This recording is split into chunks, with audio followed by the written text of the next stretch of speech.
Welcome to the 310 to Left podcast as we come to our first edition after the season. Tom Caron along with Alex Speier and the manager of the Boston Red Sox, Alex Cora. We're supposed to be talking about game one here. We're supposed to be talking about the player. Talking about game one of the doubleheader. We are doing that. You're right about that. Keeping an eye on that. Just when it hits. Like you've known, realistically we've known for a little bit, but until you're out of it, you're not out of it. You got to play every day. That's been a few days now. But when you wake up this morning and know it's over, how does that hit you? How have you learned to deal with that over the years of doing this? Obviously, have to deal with it as a player, so that helps, right? Like you got to turn the page and attack the offseason the right way. As a manager, it takes a while because now you're just looking at numbers, looking at players, situations that happen, what we can do better, not only on the field, in the dugout, in the clubhouse, training room, strength and conditioning-wise, nutrition. So a lot of meetings, a lot. But, when I get back home, I'll probably leave Friday and then, drop the kids at school and then have time to actually go through the season. And, probably it takes a few days to turn the page. One thing for sure, having a conversation with Ramon today, 81 wins, not too many people thought that was going to happen, right? There was a lot of people that grew up this season, us as a staff too, having to deal with all these young players. And I think at the end, we are who we are, and I think honestly, this is the last time we're going to be talking in this tone. I think from next year on, it should be fun. In terms of those exit meetings, any that were particularly fun or exciting, does someone go full Rudy, throw their jersey on the table, and say get you fired up about the problem? There's a lot of good conversations, and I think a lot of those guys in there, they understand what we went through this year and what we are about to see in the future, especially the pitchers. You talk to Cutter, Tanner, and Bayo, and the tone is a lot different from last year. They're looking forward for the offseason for obvious reasons, reset in the next few weeks and then attack it the right way, understanding that, I just, started 30 games in the big leagues, and if you look at their numbers, they were okay, right? There's more in there. They understand that, but now kind of they can talk to guys and explaining how you have to do it, right? For you to be successful at this level, this is what it takes. And it was good position player-wise, of course, talking to Sedan, Willie, kind of hey, man, this is a grind. It's real. We got to attack the offseason the right way, especially Sedan. You can't play at this level at 120 pounds. So, Sam Kennedy isn't going to tell us what the payroll is for next year. Greg Breslow's not going. But come on, now we're just sitting down. It's just the three of us. I mean, when you signed the extension with the Red Sox, you weren't just signing to get paid well, but kudos to you. You were. I assume that you had conversations with them about the future direction of the organization beyond 2024. What were you told that made you say, all in? Like I said, throughout the negotiations, it was about taking care of the family, of course, but also to stay or be in a place that the most important thing is winning, right? Winning at this level. And we had a taste in 18, 21 was cool, but the rest of them have been, tough seasons. And we're going to do everything possible to improve, the product on the field. And I think the days of, playing 500 or below 500, shooting for 80 whatever wins are in the past. I think talking about the third wild card, it's great. You make it to the playoffs, but we got to shoot higher. I said it during the season. You got to get greedy, right? And with the tone of Sam and Craig and obviously ownership, they convinced me that, we expect to win. We're going to do everything possible to accomplish that. How? There's different ways, right? And I think you hear them, you see what happened this year, and it gives me confidence that we're going to do this. Yeah, let's talk about that a little bit, the ownership part of it, because there is kind of a narrative with a lot of fans they've got other interests now, right? There's Liverpool and there's Pittsburgh and there's golf and there's but you talk to these guys. Has it changed? Are they still as invested in this and invested in winning as they were? I still get texts in 1 in the morning. Great job. Let's keep going. They're locked in. John, he listens a lot. Because the other day he texted me. He's like, "You've been saying all season long that we have to make contact. We have to be better at that." I'm like, okay. Tom, the same way. Mike, he's involved. So no doubt about it. You're not here if you don't want to win, right?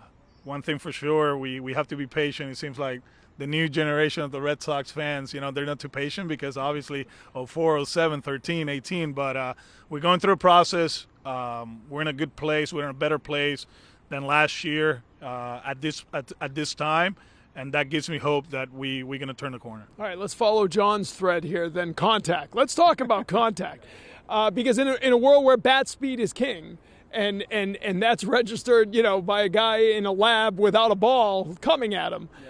How do you balance that? How do you get your guys in 2025, like you seem to do in stretches here in 2024, but maybe not for the whole season, to buy into what's best for the team in some at-bats, not necessarily what's best for your overall numbers individually?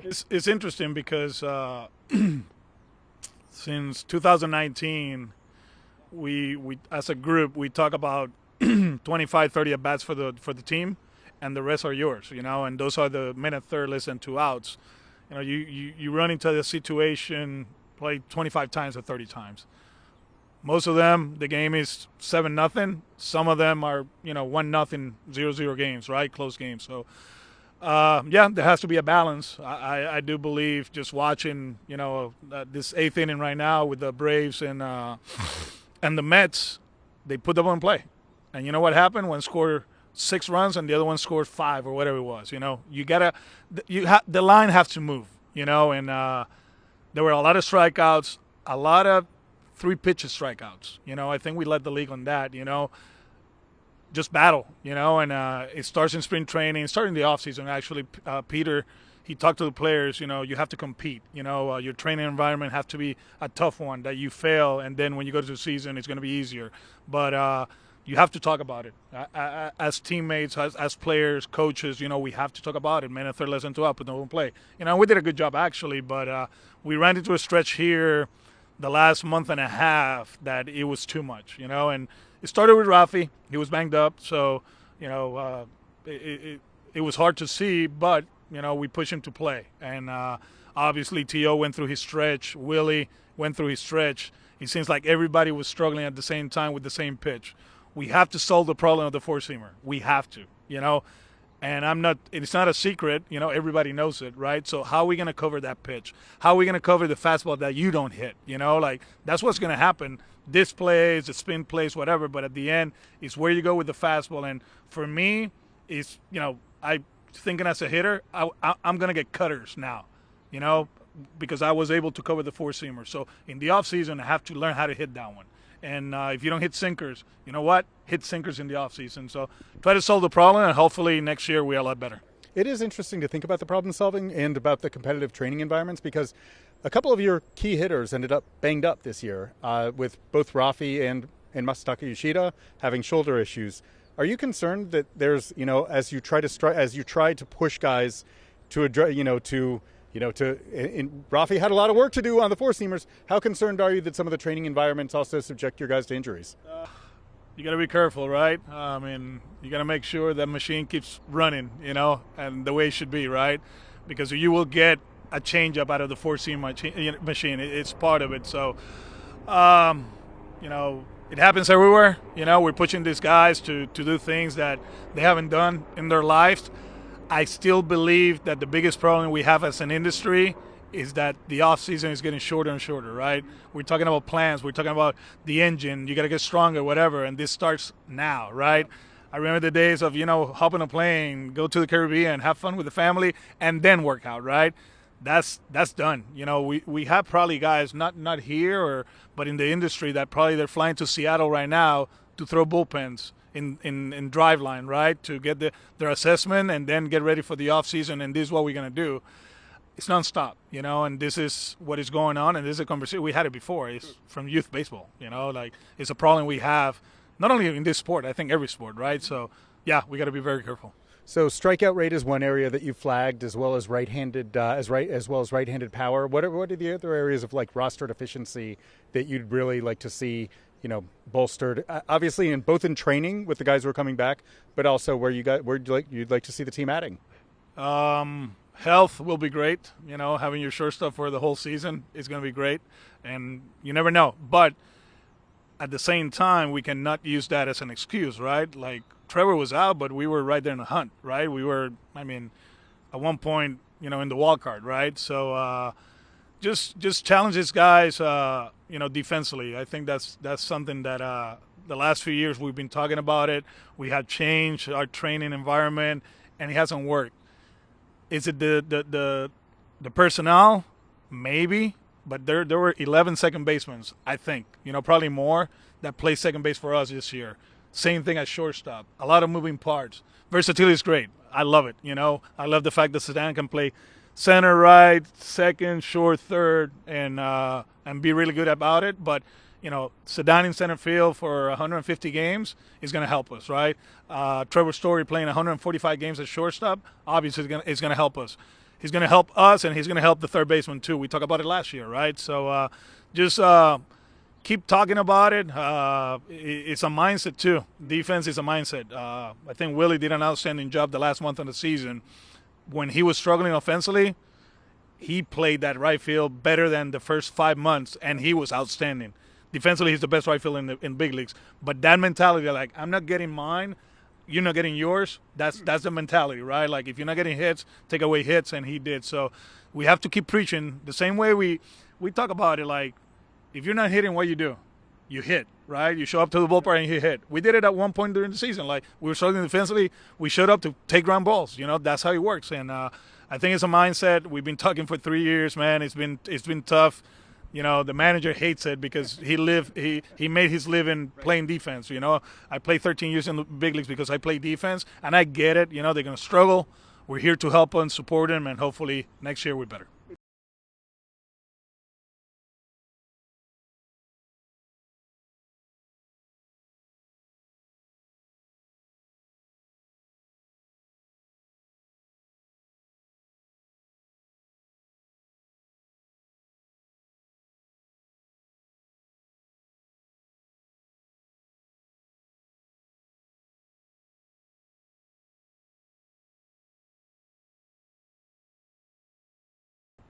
I don't know, man. They're good. They're talented. There's no age limit here, and there's no kind of like requirements of experience, right?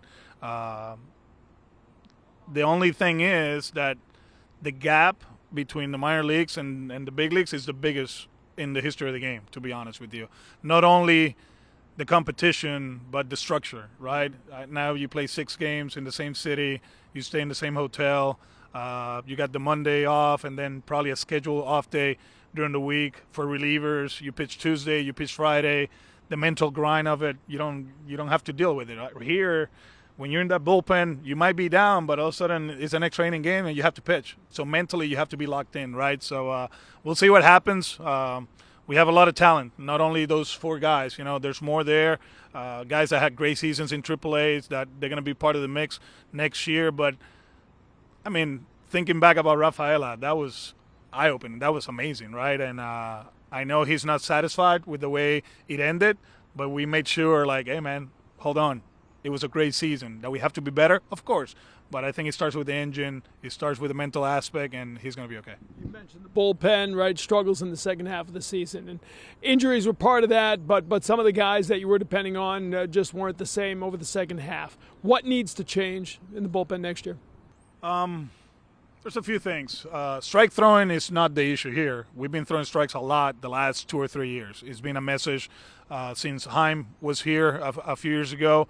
Let's fill up the strike zone. We have to execute. It's the quality of the strikes, right? Like, we went through a stretch early in the season that we were executing, and we were keeping the ball in the ballpark, inducing 2-weak contact, getting some swing and misses, and then we start missing, and we got hit hard.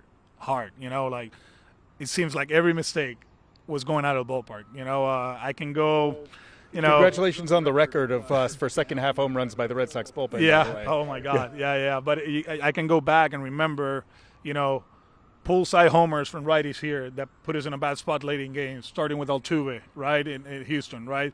Tie game, I think it was, or took the lead. Bregman did the same thing. I think Diaz did it in Houston, right? Kike started the trend in L.A. I mean, we made some adjustments throughout the season. I think, fastball usage went up a little bit, and then we kept the horizontal attack. We added a little bit of vertical, and boom, you saw the difference. So as a group, I think we did an outstanding job adjusting. Was it too late? I don't know. We just teams making adjustments, and we have to play the game. This game keeps moving and moving and moving. We felt like the fourth seam attack, the vertical attack was gone, and then all of a sudden everybody was doing it again. On the starting side, obviously you got to feel better about the depth, right? You saw Fitz, we saw Priester at the end. You had the 3 homegrown guys make 30 starts. The core is there. Do you need to add at the top of that rotation? Do you need help up top? There's always room for that, right? The manager's gonna say no. Yeah. He's like, trade everybody. No, we don't say that, man. Like, bring people, okay? Bring people. I think the 3 guys did an outstanding job. Lucas is going to be back, which is important, right? Not only what he does on the mound, but the professionalism and the way he handles everything in there. When you're hurt, your voice is not hurt. It's the truth. And now, from yesterday on, you can see. Like talking to guys, talking to me. This is the plan. This is what we're going to do. So getting him back is going to be important. And let's see what happens. There's a lot of ways to improve the team. And obviously we have to pitch better. That's very important. And Bres and the group, they understand that, and we're going to attack it. It is kind of fascinating to think about the number of times you've had a chance to think about the direction of the organization, because you've had a lot of contract negotiations with them, right? Like, for someone who's going to be, who's now signed on to be, I think, at the end of this contract, the second longest tenured manager in Red Sox history. I think you've gone through, you got hired in 17 and then, rehired in 21, and then you renegotiated after that year, and now you've been re-signed. So how closely, I'm interested specifically in, like, thinking back to 21, when you came back to the organization. How much have the last 3 seasons tracked with what you thought you were getting back into, Honestly, like when I got back, I didn't think about, what was going to happen in the future. It was like, thank you, to be honest with you. I was home, suspended, and I never thought I was going to be back as soon as it happened, right? So coming in is like, let's see what happens, try to win, and we did, right? And then it was like, okay, what we got now? And, we've been zigzagging a lot, right, the last few years, but I think finally, and I always said I don't separate, Dave and Chaim and Craig, because it's teamwork, right? I mean, I hate when they say, oh, it was Dave, or it was Chaim, or it was Craig. You know what? It's the Red Sox. Like, we have different jefes, and they have different ways of doing things. They all wanted to win.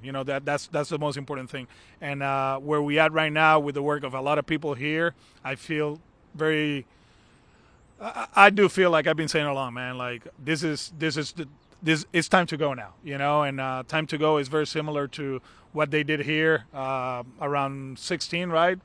With the Mookie and Xander and all those guys. So I think we're in a good place right now.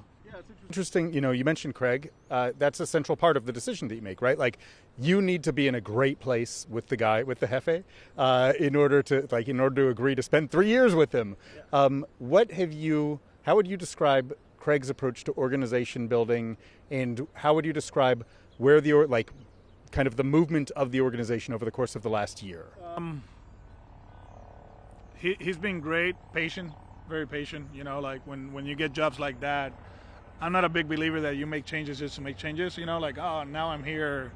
No. You go through the process, you're part of it, you get the experience, and now we make adjustments, right? And I think this is the stage that we are right now. We've been talking about, the player development. We're talking about traveling. We're talking about, the guys here in the big leagues. We're talking about the coaching staff and whatever we need to do to get that ring, right? And I think he's done an amazing job. One thing for sure, he really understands this whole thing, and he's from here. He hears it, right? He goes to the supermarket. I bet they're all over him, right, because they recognize him. So I do believe He's done an amazing job, but there's more work, right? And I think where we at right now, season is over. The next few weeks are going to be very important to the whole process.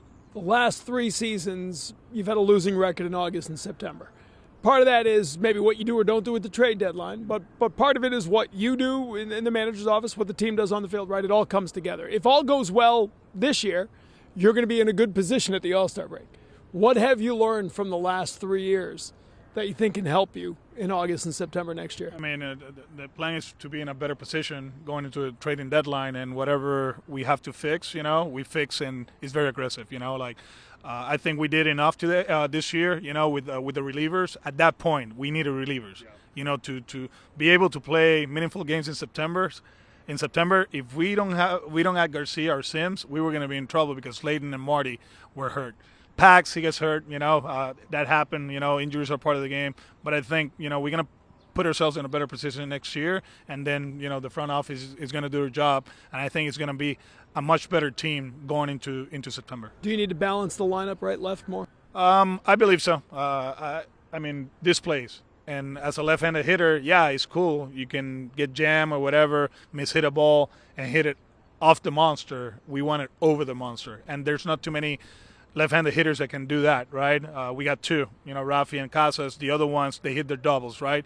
And their power is to the pull side. Like Willie goes on the road, and all of a sudden the right field plays, right? Of course, man. Look at this. It's a long way. So you look at our teams, right? In 07, 13, Johnny Gomes, right?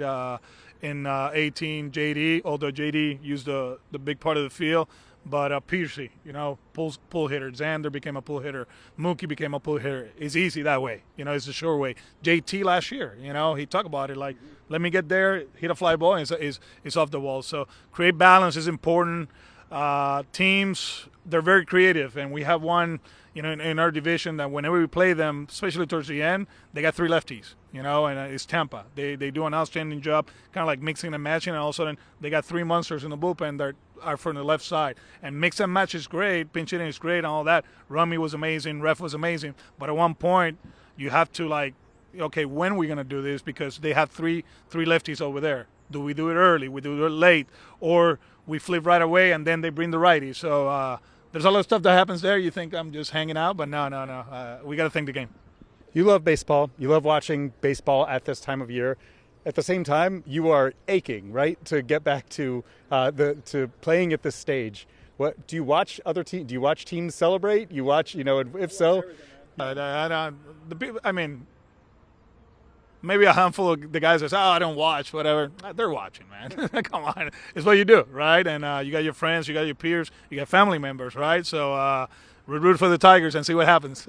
Do you, when you're watching celebrations, though, how much do you how much does it still, do you still feel like 18, like 21 is fresh, or what goes through your mind on a kind of personal level? No, it's been a long time, I truly believe that the hard part of, if you go to the last 3 trade deadlines, we're right there, and then we don't play well, So me, the coaching staff, the players, I think it's everybody, we failed, this is not about we didn't do this, we didn't do that. As a group, we failed, and it hurts, but at the same time, like here, I was looking around in the 8th inning yesterday, man, and I was like, this is awesome, we're out of the playoffs, we're not going to make it, and there's 30,000 people here cheering for the team, enjoying, having a good time, and this is what I mean, of course, taking care of the family was first, but this whole experience, I love it. I love this place. I'll ask you finally, and we thank you for coming on, but before we say goodbye, talk to those fans for a minute. Why will next year? Where we at? Right here? Right there. To the Red Sox Nation. This is your manager, Alex Cora. No, thank you for being patient. Obviously, the last 3 years have been up and downs, right? And at the end, it didn't work out. But I truly believe with what we did this year, the youth movement, the way they play, we're in a good place. We got a plan in place for the offseason, starting with the players, of course, killing it in the gym. I've been saying that, becoming monsters, stronger, more athletic. But I think the front office is committed to take care of you. You guys have taken care of us for so many years. It's about time to take care of you, playing in October baseball, and that's not good enough to win the World Series. So I know there were 86 years. There's a lot of patient people here. Not in as Boston. much as there used to Not be. anymore. Not anymore. But all kidding aside, thank you for everything. Thank you for the opportunity to be your manager, right? And ready for Fort Myers, and have a great season next year. All right, 109 days to get ready for Northeastern. AC. 109. Manager of the Red Sox, Alex Cora with us on 310 to left. We'll catch you next time.